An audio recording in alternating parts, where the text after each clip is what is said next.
All right. I need to go back into time with you. You do? Yes. Oh my God. Who is this? What character? This is one of my favorite movies. That's Savon. I have a lot of kids named Savon today because of this portrayal and this imagery. I chose that look because, in my mind at the time, I just finished playing a Republican Hindu former Marine who was gay in the movie called Get on the Bus. And I was coloring my hair that rust colored, and Hollywood thought I was actually from London. I probably would be a star if I actually was a black British actor. But I was getting a lot of attention. But when they heard me speak, they'd say, "Oh, he's just a regular Negro from America." So they stopped calling.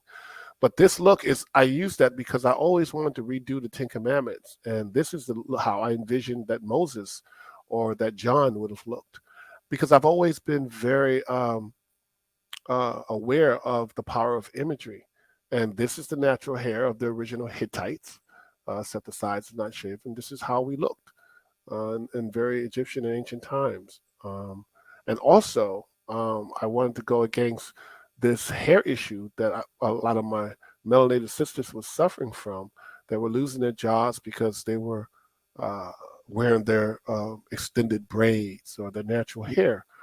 So I want to speak on that without speaking on it by wearing my natural hair in the movies. Bullworth, Get on the Bus, Living Single, opposite of Queen Latifah, and in this show, to the point where 25 years later, people would not have any issues with colorism or their hair. That was my goal. I've always been sensitive to our people's issues, but the way I protest, my activism has always been in how I control my image. Now, interestingly enough, Jeremiah Samuels, a producer on Love Jones, came into my trailer and said, "I'm gonna," with some clippers in his hand. He said, "I'm getting ready to shave your head."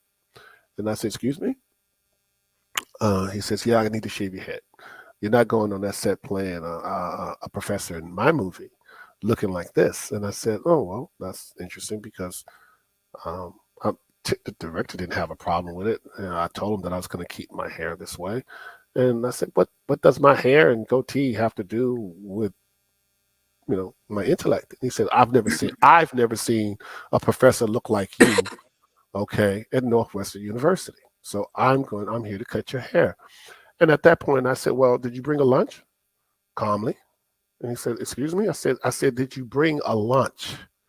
And he says, "What do you mean?" I said, "Because we're going to be fighting this motherfucker for a long time, and I need you going to probably need to take a lunch break if you don't get out of here. One, I'm not afraid of you. Two, I have consultation rights in my contract. Three, you're going to lose about roughly $75,000 if I get up here and walk past you, get on a plane, and go back to Los Angeles. And then you're going to have to take an insurance debt for that amount, which is going to be now roughly $150,000. So, because of your bias and your personal preference, you're willing to explain a $150,000 loss." He He was got black. he got quiet. He stepped aside, walked out the trailer, slammed the door.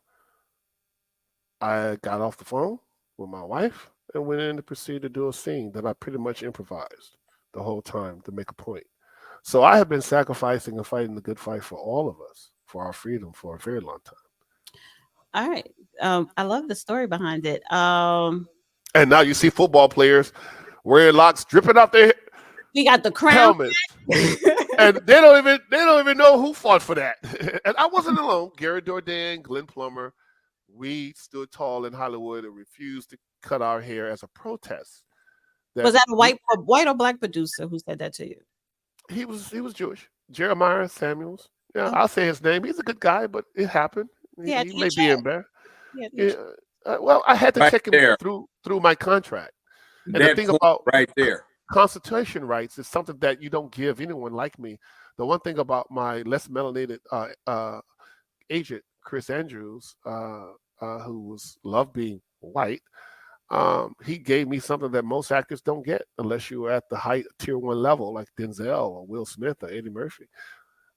It's called consultation rights, Mhm. which means Mm. you have to. have a conversation with me about my wardrobe, the way I look, and I don't have to agree with you. We can agree to disagree. It's my creative choice, and that's the end of it. Right. Okay? But we have had the conversation. But you don't get to tell me to go stand by the horse or Mhm. you're fired. And initially, what I say, that moment, that's when I became difficult in Hollywood.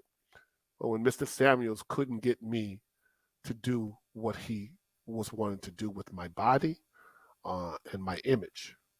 That's when I became difficult in 1997.